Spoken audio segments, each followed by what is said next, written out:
Welcome back. Earth Day is a great time to reflect on keeping our environment clean, but we also want to make it beautiful, especially when it comes to your own home and garden. If you don't know how to help your hydrangeas thrive, our next guest is here to help. Welcome, Nora from Gardenette. Thanks for coming in. Thank you. Tell us about Gardenette and how you got started. So Gardenette is a home landscape design service and garden coaching company, and it's set up to help people install the landscape designs themselves. We tell them what to plant, how to keep it alive, and they can get digging. Okay.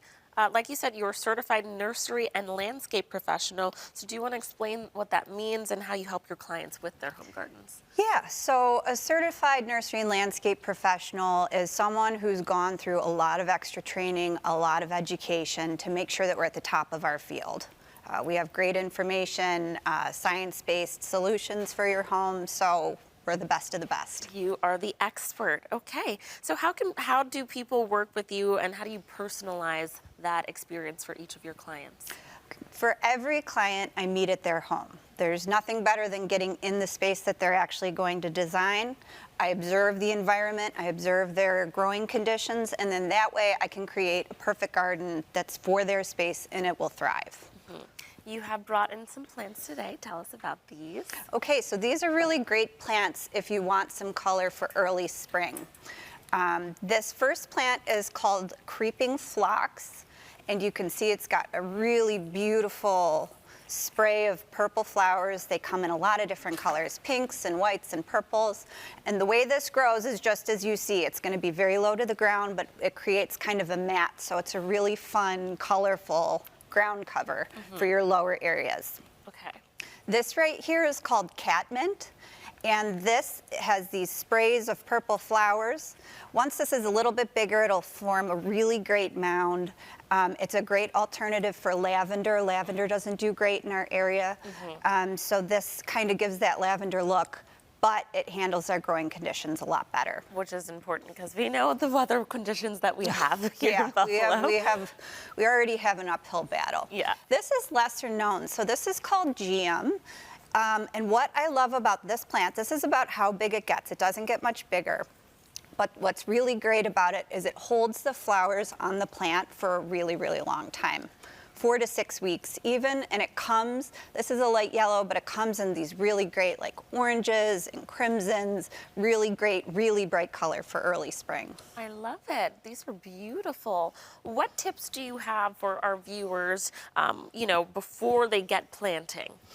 You really have to understand what's going on in your garden space. I think we're all guilty of going to the nursery and then impulse shopping. Right. And then coming home with plants that just aren't going to succeed, despite our best efforts.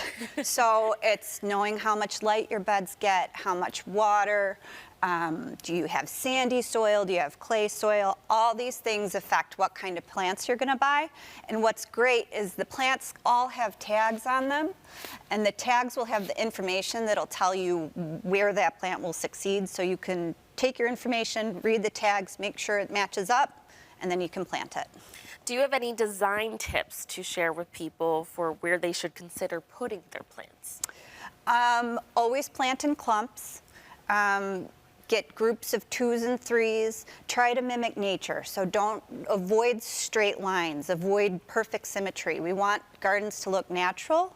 So planting them in clumps with curving lines is going to achieve that look. That's a good tip because, me thinking about if I were to start a garden, if I were to have a green thumb, I could help.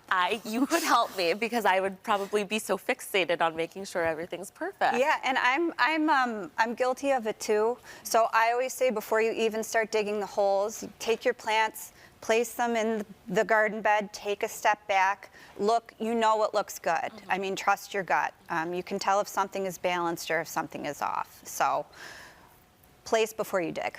Nora, how did you get into this? Have you always had a love for gardening and plants, a big green thumb? Yeah, I really did. I've always liked it just recreationally, and I kind of became the plant expert between my friends and family. They would always come to me with questions, and I thought, and it was this situation where they didn't need to hire a landscape company. They just wanted great advice, and both on plant selection and placement. And I thought if they need a help, probably the rest of the community does as well. So Definitely. This is a huge trend of people becoming plant people Plant and people, just getting yeah. fixated and just the allure. I mean, my best friend, every time I call her, I'm like, Sophia, do you have another plant? Did you just buy something? She's like, no, no.